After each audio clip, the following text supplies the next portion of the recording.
ओम नमः शिवाय। नमस्कार, भक्ति भजन चैनल में आपका स्वागत है। आज हम सुनेंगे सोमवार व्रत कथा। सोमवार का दिन भगवान शंकर को समर्पित होता है। आज के दिन भक्त भोलेनाथ को प्रसन्न करने के लिए विशेष पूजा अर्चना करते हैं। कुछ लोग आज के दिन व्रत भी रखते हैं ताकि शिव की विशेष कृपा प्राप्त की जा सके। बाबा भोलेनाथ के आशीर्वाद के लिए आप भी सोमवार का व्रत कर रहे हैं तो शिव व्रत कथा को पढ़कर या सुनकर इस उपवास को पूरा करें।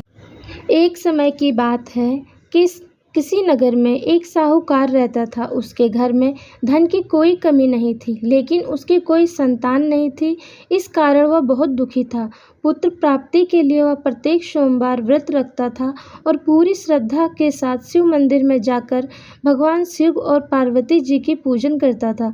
उसकी भक्ति देखकर एक दिन माँ पार्वती प्रसन्न हो गईं और भगवान शिव से उस साहूकार की मनोकामना पूर्ण करने का आग्रह किया। पार्वती जी की इच्छा अनुसार भगवान शिव ने कहा कि हे पार्वती, इस संसार में हर प्राणी को उसके कर्मों का फल मिलता है और जिसके भाग्य में जो हो उसे भोगना ही पड़ता है। लेकिन पार्वती जी ने साहूकार की भक्ति का मान रखने के लिए उसकी मनोकामना पूर्ण करने की इच्छा जताई।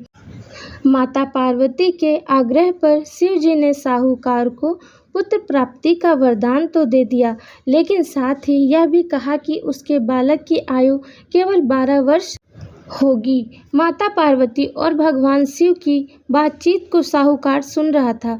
उसे ना तो इस बात की खुशी थी और ना ही दुख। वह पहले की भांति शिव की पूजा करता रहा। कुछ समय के बाद साहूकार के घर एक पुत्र का जन्म हुआ। जब वह बालक 11 वर्ष का हुआ तो उसे पढ़ने के लिए काशी भेज दिया गया। साहूकार ने पुत्र के मामा को बुलाकर उसे बहुत सारा धन दिया और कहा कि तुम इस बालक को काशी विद्या प्राप्ति के लिए ले जाओ और मार्ग में यज्ञ कराना। जहाँ भी यज्ञ कराओ वहाँ ब्राह्मणों को भोजन कराते और दक्षिणा देते हुए जाना। दोनों मामा भांजे इसी तरह यज्ञ कराते और ब्राह्मणों को दान दक्षिणा देते काशी की ओर चल पड़े। रात में एक नगर पड़ा जहाँ नगर के राजा की कन्या का विवाह था, लेकिन जिस राजकुमार से उसका विवाह होने वाला था वह एक आंख से काना था। राजकुमार के पिता ने अपने पुत्र के काना होने की बात को छुपाने के लिए एक चाल सोची। साहूकार के पुत्र को देखकर उसके मन में एक विचार आया। उसने सोचा क्यों ना इस लड़के को दूल्हा बनाकर राजकुमारी से विवाह करा दूं। विवाह के बाद दोनों को धन देकर विदा कर दूंगा और राजकुमारी को अपने नगर ले जाऊंगा। लड़के को दूल्हे के वस्त्र पहनाकर राजकुमारी से विवाह करा दिया गया, लेकिन साहूकार का पुत्र ईमानदार था।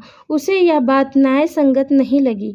उसने अवसर पाकर राजकुमारी की चुन्नी के पल्ले पर लिखा कि तुम्हारा विवाह तो मेरे साथ हुआ है, लेकिन जिस राजकुमार के संग तुम्हें भेजा जाएगा वह एक आंख से काना है। मैं तो काशी पढ़ने जा रहा हूँ। जब राजकुमारी ने चुन्नी पर लिखी बातें पढ़ी तो उसने अपने माता पिता को यह बात बताई। राजा ने अपनी पुत्री को विदा नहीं किया, जिससे बारात वापस चली गई। दूसरी ओर साहूकार का लड़का और उसका मामा काशी पहुँचे और वहाँ जाकर उन्होंने यज्ञ किया। जिस दिन लड़के की आयु 12 साल की हुई उसी दिन यज्ञ रखा गया। लड़के ने अपने मामा से कहा कि मेरी तबीयत कुछ ठीक नहीं है। मामा ने कहा कि तुम अंदर जाकर सो जाओ। शिव जी के वरदान अनुसार कुछ ही देर में उस बालक के प्राण निकल गए। मृत भांजे को देखकर उसके मामा ने विलाप शुरू किया। संयोगवश उसी समय शिव जी और माता पार्वती उधर से जा रहे थे। पार्वती ने भगवान से कहा, स्वामी, मुझे इसके रोने के स्वर सहन नहीं हो रहा है। आप इस व्यक्ति के कष्ट को अवश्य दूर करें। जब शिव जी मृत बालक के समीप गए तो वह बोले कि यह उसी साहूकार का पुत्र है जिसे मैंने 12 वर्ष की आयु का वरदान दिया। अब इसकी आयु पूरी हो चुकी है। लेकिन मातृभाव से विभोर माता पार्वती ने कहा कि हे महादेव, आप इस बालक को और आयु देने की कृपा करें, अन्यथा इसके वियोग में इसके माता पिता भी तड़प तड़प कर मर जाएंगे। माता पार्वती के आग्रह पर भगवान शिव ने उस लड़के को जीवित होने का वरदान दिया। शिव जी की कृपा से वह लड़का जीवित हो गया। शिक्षा समाप्त करके लड़का मामा के साथ अपने नगर की ओर चल दिया। दोनों चलते हुए उसी नगर में पहुंचे जहां उसका विवाह हुआ था। उस नगर में भी उन्होंने यज्ञ का आयोजन किया। उस लड़के के ससुर ने उसे पहचान लिया और महल में ले जाकर उसकी खातिरदारी की और अपनी पुत्री को विदा किया। इधर साहूकार और उसकी पत्नी भूखे प्यासे रहकर बेटे की प्रतीक्षा कर रहे थे। उन्होंने प्रण कर रखा था कि यदि उन्हें अपने बेटे की मृत्यु का समाचार मिला तो वह भी प्राण त्याग देंगे, परंतु अपने बेटे के जीवित होने का समाचार पाकर वह बेहद प्रसन्न हुए।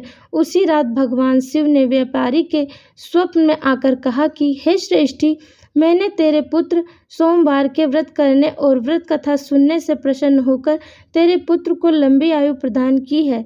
इसी प्रकार जो कोई सोमवार का व्रत करता है या कथा सुनता है और पढ़ता है, उसके सभी दुख दूर होते हैं और समस्त मनोकामनाएं पूर्ण होती हैं।